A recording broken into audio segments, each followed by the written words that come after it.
Good day. I am Trixie Filias Viteriano, and today I'm going to perform the return demonstration of assessing the thorax and lungs, the heart and central vessels, and the peripheral vascular system. So, first, the basic concept of assessing the thorax and lungs is that this is a thorough examination of the respiratory system. The thorax comprises the lungs, rib cages, cartilages, and intercostal muscles, wherein all four assessment or examination techniques will be used. This nursing skill also recognizes and identifies normal and abnormal breath sounds, a crucial component of the lung assessment. Next, for the assessing the heart and central vessels, is one of the most complex and important aspect of physical examination.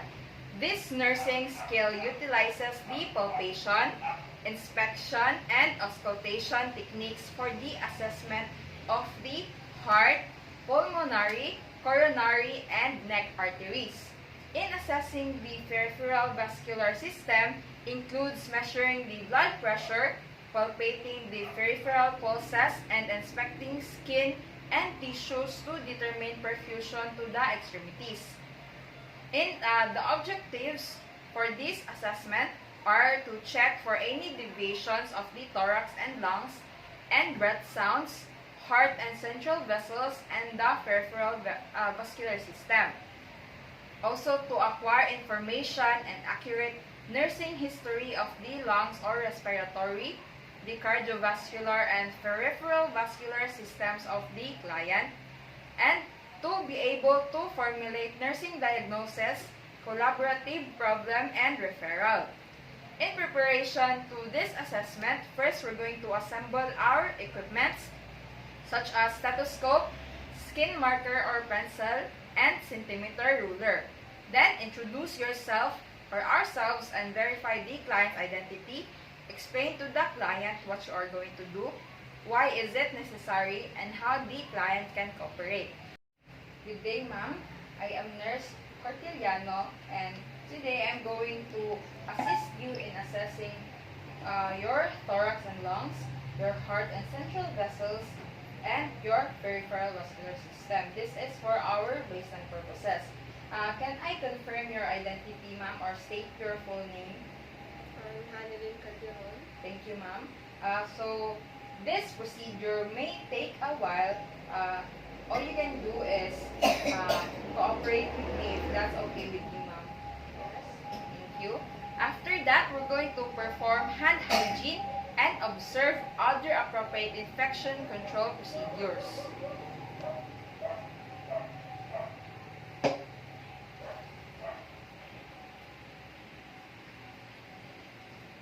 Then, we're going to provide for client privacy. So, assuming that there are curtains, we will going to drape the curtains all around the patient's bed or the patient's room. Then, on the procedure, first we're going to inquire if client has any history of the following: family history of illness, including cancer, allergies, tuberculosis, and also lifestyle habits such as smoking and occupational hazards. Any medications being taken, current problems such as swellings, coughs, wheezing, and pain. This is to verify sickness and connected signs and symptoms that the client is experiencing. Then, in assessing the posterior thorax, we're going to inspect the shape and symmetry of the thorax from posterior and lateral views. Compare the anterior-posterior diameter to the transverse diameter. This is to determine deformities. So, first we're going to respectfully ask the client if she can take her clothes off. So, note that if the client is female, the nurse should also be female. If the client is male, the nurse is also male. And assuming the client already took her clothes, then we will going to use C-shape of our hand. Then we're going to ask the client to raise her hand and put it on the top of her head. Ma'am, can you raise your hand and put it on top of your head? Then we were going to check for the transverse side of the thorax. Then we were going to note for the ciphering process, and we're going to put our thumb onto it. Then to the other side.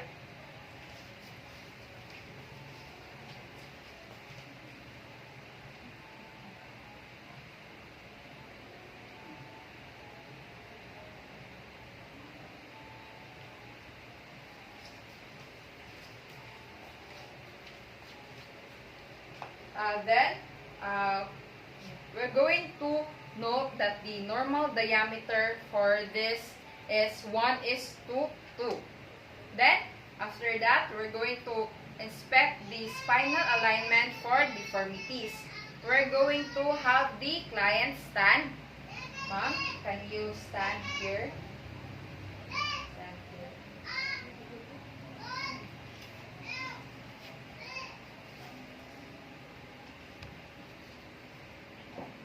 Then, we're going from a lateral position, we're going to observe the three normal curvatures, which are cervical, the thoracic, and the lumbar. So we're going to assess for lateral deviation of the spine, observe the standing client from a rear view. Then we're going to put our hands on the head down to the spine or down to the lumbar. Then, after that, we're going to observe for the unevenness of the client's shoulder.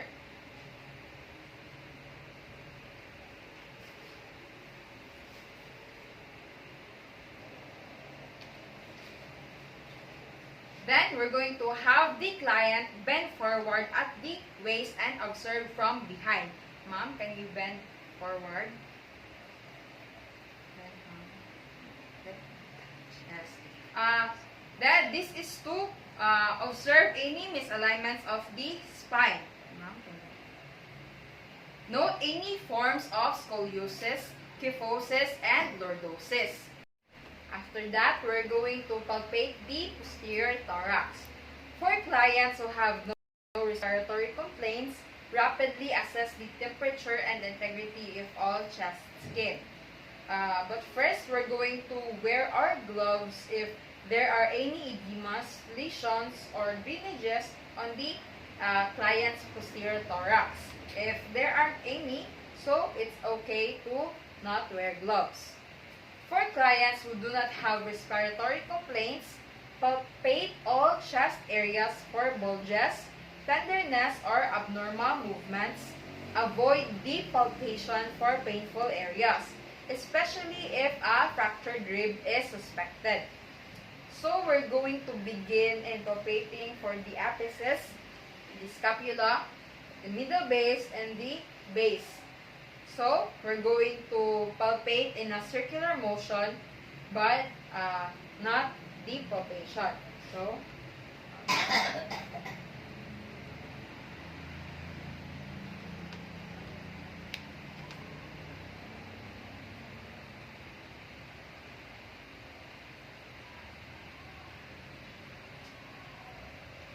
and for the middle base and the base.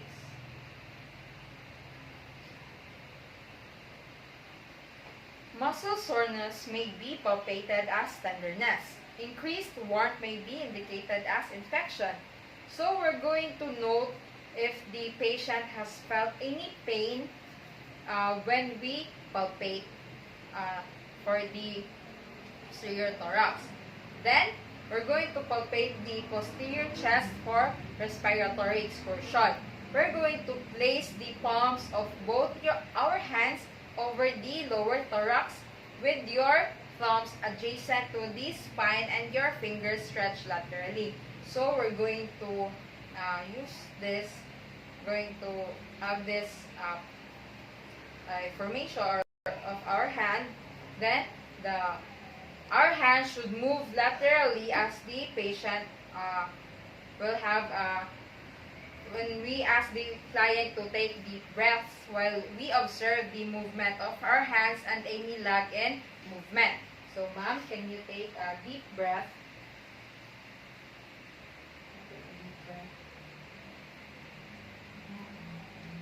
This is to observe any equal or unequal expansion of the chest.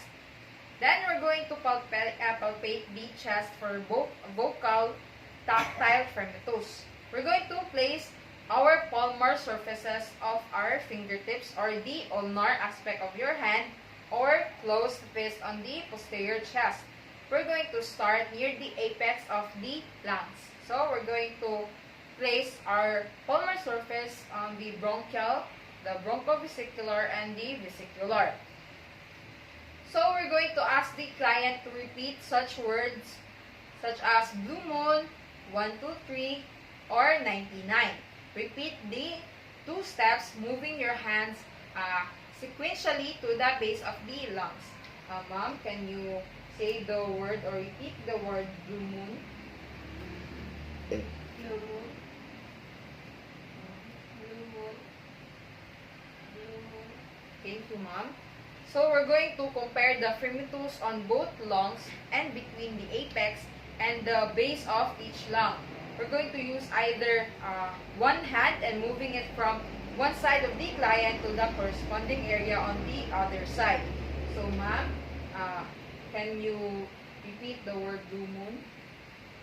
Blue moon. Blue moon. Blue moon.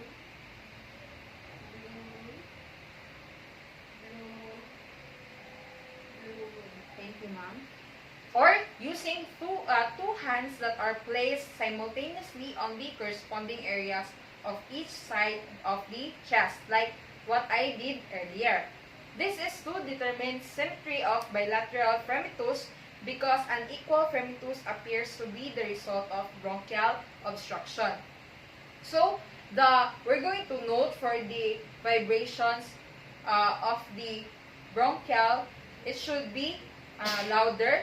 For the bronchovesicular, it should vibrate moderately, and for the vesicular, we're going to hear the vibration. We're going to hear soft vibration. Next, we're going to percuss the thorax. So we're going to use our index finger and our middle finger, and for the other side, we're going to percuss for the index finger. So,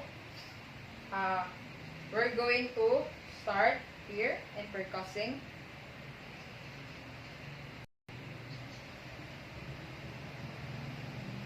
And to the other side. Can you hold your hair?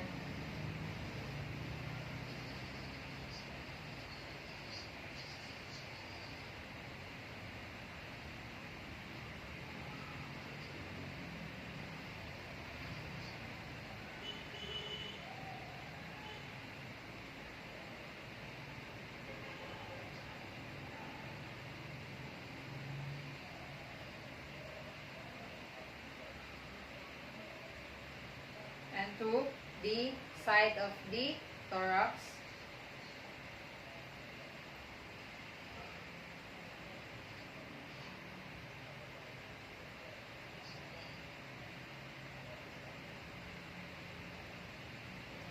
Then after that, this is to assess the resonance depicted. Then we're going to percuss for diaphragmatic excursion.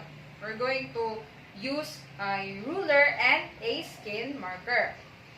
So we were going to note for any diaphragmatic descent when we hear any diaphragmatic descent. So we're going to use a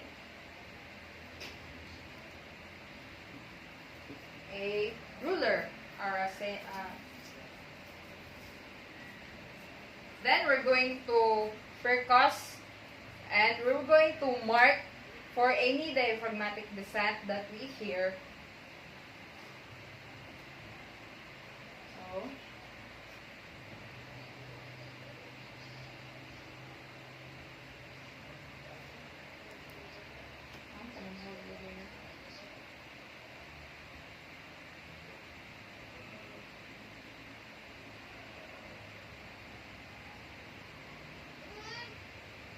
so assuming that we heard the diaphragmatic descent here and to here, we're going to mark it using our ruler for the centimeter. So mark this here and here. And we're going to measure. So we're going to, for the diaphragmatic expansion, for the normal diaphragmatic expansion, I'm going to note for normal 3 to 5 centimeter. If the client is well-conditioned or if the client is an athlete or have any sports, it should be, the normal should be 7 to 8 centimeters. Then, we're going to auscultate the chest using the flat disc diaphragm of the stethoscope. We're going to use the systematic zigzag procedure used in percussion. We're going to ask the client to take slow, deep breaths through the mouth. So we're going to listen at each point to the breath sounds during a complete inspiration and expiration. But first, we're going to warm the flat disc of the diaphragm. So, ma'am, can you take a deep breath as I auscultate? Yes.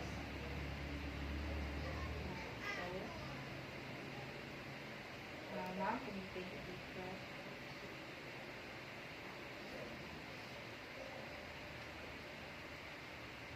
Take a deep breath.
Then we're going to compare findings at each point with the corresponding point on the opposite side of the chest.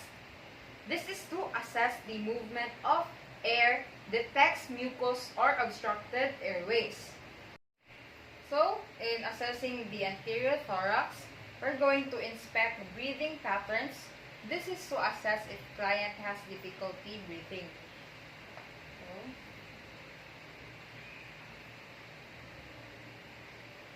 Then, we will going to inspect the costal angle and the angle at which the ribs enter the spine.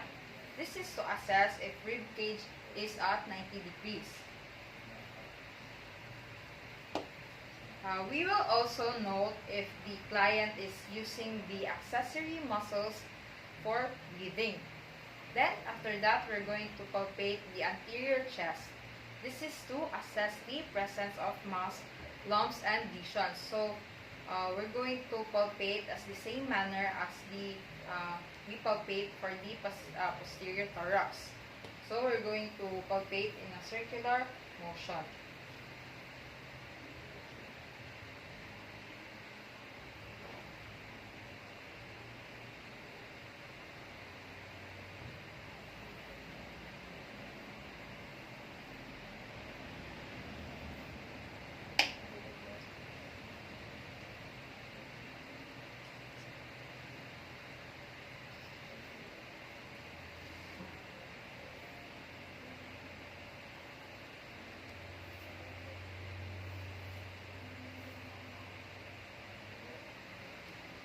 after that, we're going to palpate the anterior chest for respiratory excursion. We're going to place the palms of both your hands on the lower thorax with your fingers laterally along the lower rib cage and your thumbs along the costal margins. So, these are our costal margins here. So, we're going to ask the client to take a deep breath while we observe the movement of our hands. So, ma'am, can you take a deep breath?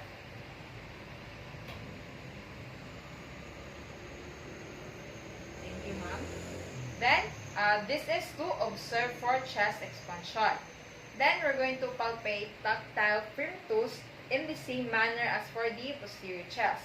If the breast is large and cannot be retracted adequately for palpation, this part of the examination usually is omitted. So, we're going to place our palmar surfaces.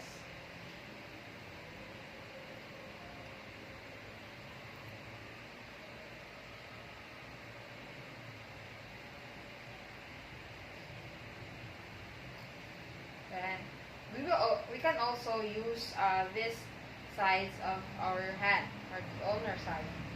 This is to feel any vibrations. Then we're going to percuss the inferior chest systematically. We will begin above the clavicles in the supraclavicular space and proceed downward to the diaphragm. So, we will going to percuss here.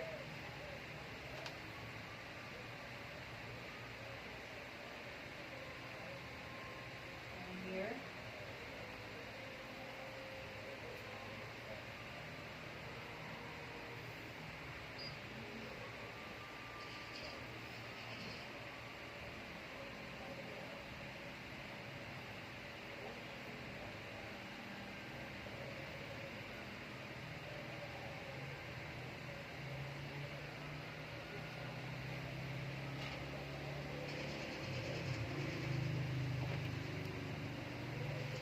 Then, we're going to compare one side of the lung to the other.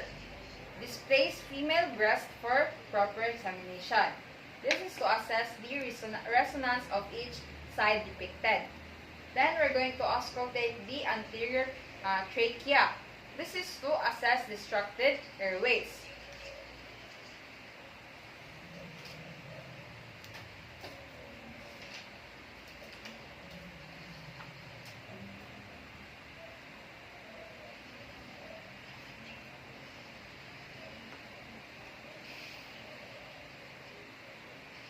So, we're going to warm the practice.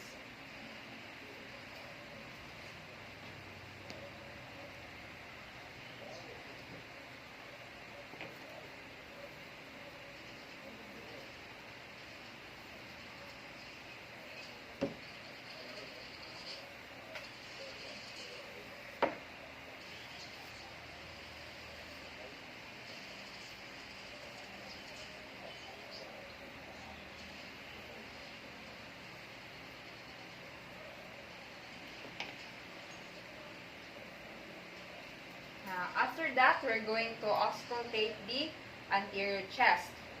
We're going to use the sequence used in percussion, beginning over the bronchi between the sternum and the clavicles.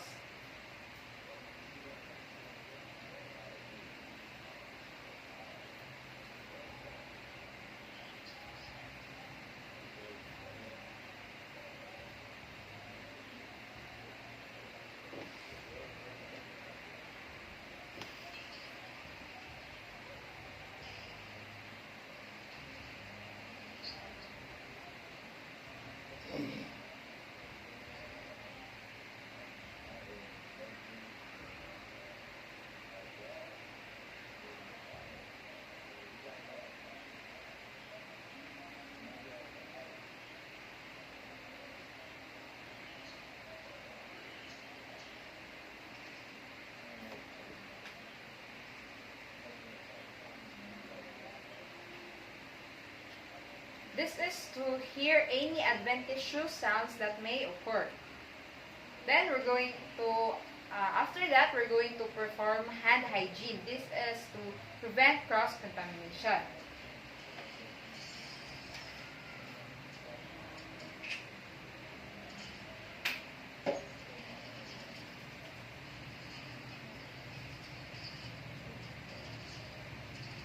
Then, we will document findings in the client record. This is for our baseline reference or purposes.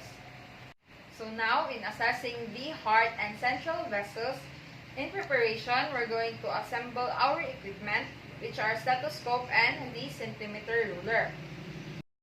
So, in the procedure, first we're going to inquire if the client has any history of the following: family history of incidence and age of heart disease, high cholesterol levels, high blood pressure, stroke, obesity, congenital heart disease, arterial disease, hypertension, and rheumatic fever. We will also note for the client's past history of rheumatic fever, heart murmur, heart attack, varicosities, or heart failure. Also, for the present symptoms indicative of heart disease, presence of diseases that affect the heart, lifestyle habits that are risk factor for cardiac disease. This is to verify sickness and signs and symptoms that the client is experiencing. Then, simultaneously inspect and palpate the precordium for the absence of abnormal pulsations, lifts, or heaves.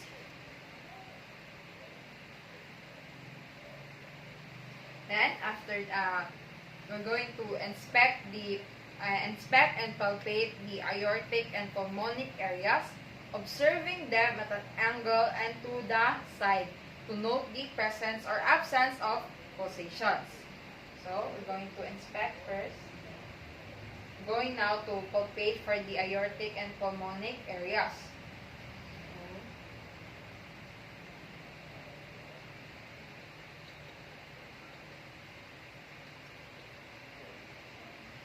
Then, we're going to inspect and palpate the tricuspid area for pulsations and heaves or lifts. So, going to inspect. Then, palpate.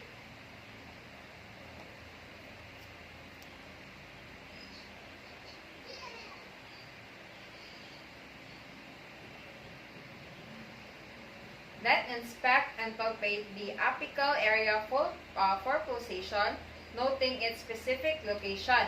It may be displaced laterally or lower and diameter.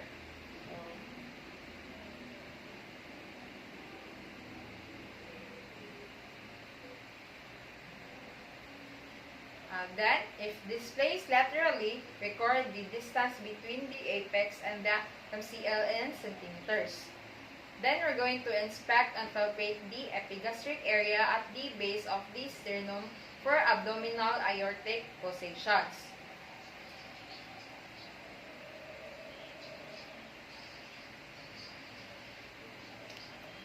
This to determine the displacement of pulsations of the tricuspid and apical area. Then, we're going to auscultate the heart in all four anatomic sites: the aortic, pulmonic, tricuspid, and apical. So, now to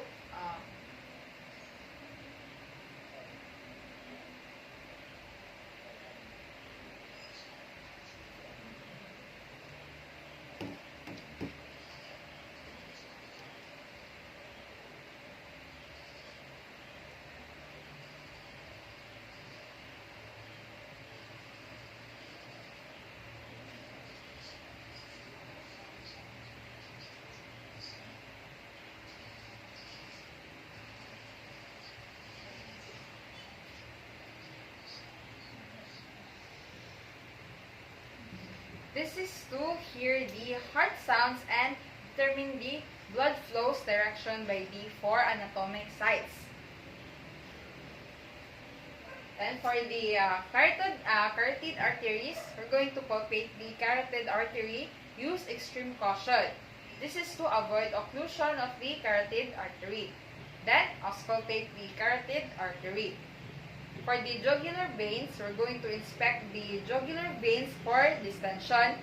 The client is placed in a semi-Fowler's position with the head supported on the small pillow.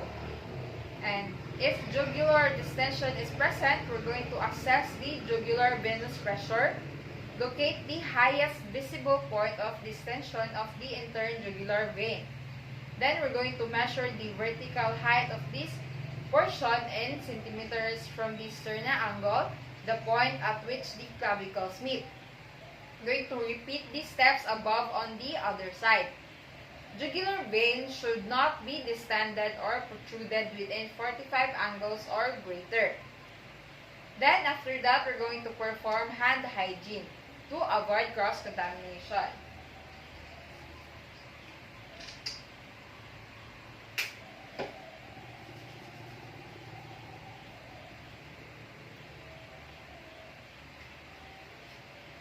Then, document findings in the client record for future preference. So now, we will proceed in assessing the peripheral vascular system. First, we're going to inquire if client has any history of the following: heart disorders, varicosities, arterial disease, and hypertension. For the lifestyle patterns, specifically exercise patterns, activity patterns, and tolerance. Smoking and use of alcohol to verify sickness and signs and symptoms that the client is experiencing. For the peripheral pulses, we're going to palpate the peripheral pulses on both sides of the client's body individually, simultaneously, except the carotid pulse, and systematically to determine the symmetry of pulse volume. So, we're going to palpate for the temporal.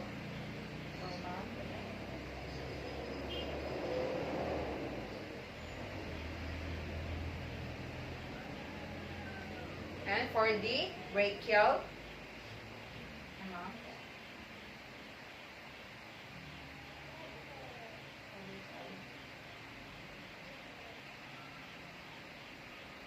And for the radial.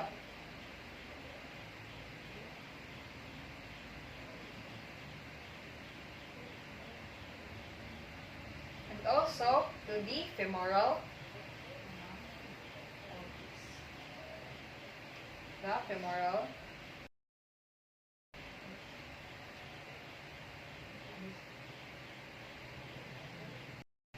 And for the popliteal. For the posterior popliteal.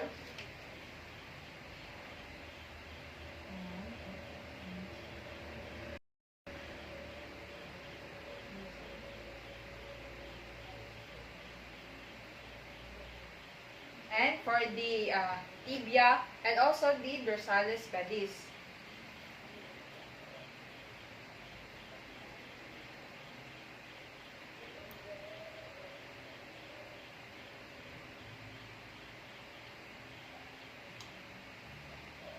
And if you have difficulty palpating some of the peripheral pulses, we're going to use a Doppler ultrasound probe. This is to check for symmetry of the peripheral pulses. Then, for the peripheral veins, we're going to inspect the peripheral veins in the arms and legs for the presence and or appearance of superficial veins when limbs are dependent and when limbs are elevated. So, we will elevate for the limbs. Ma'am, can you raise your hand? Your other hand. And for your limbs.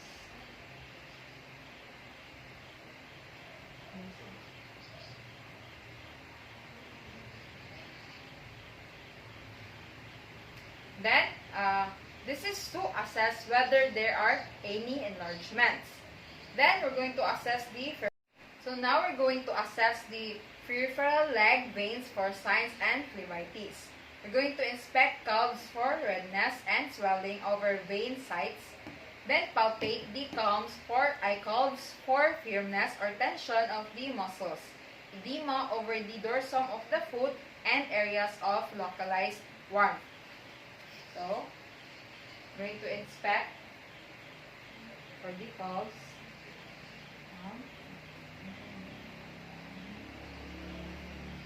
Then, palpate.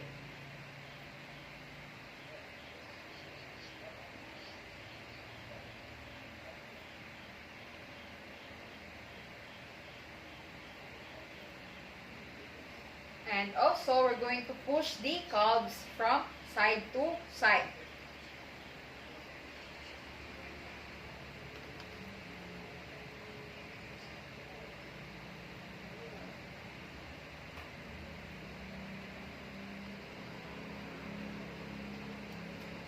Then, we're going to firmly dorsiflex the client's foot while supporting entire leg in extension, or have the person stand or walk.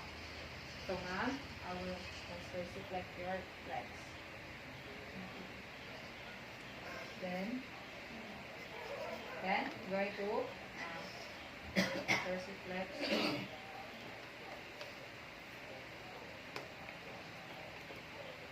On the side.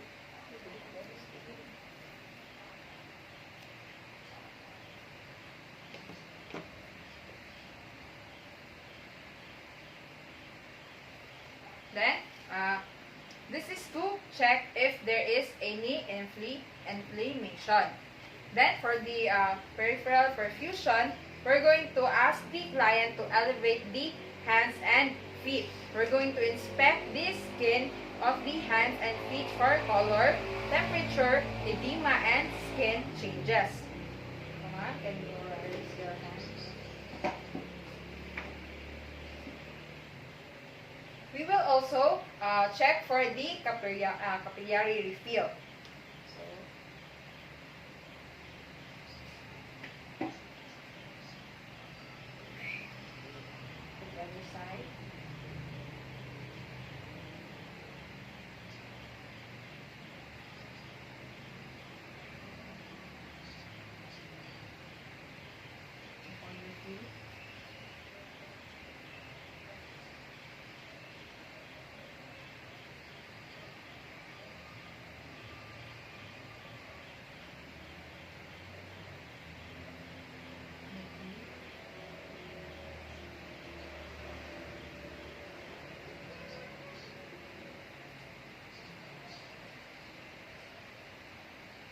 Thank you, ma'am.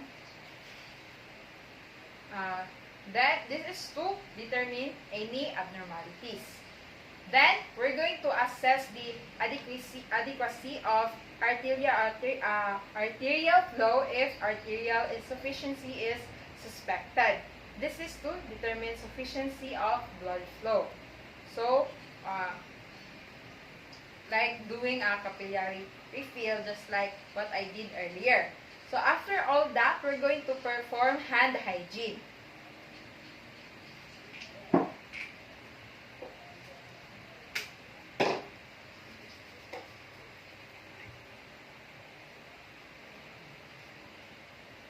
This is to avoid cross-contamination. So, after that, we're going to document findings in the client record for our future preferences or baseline purposes. So, that would be all. Thank you.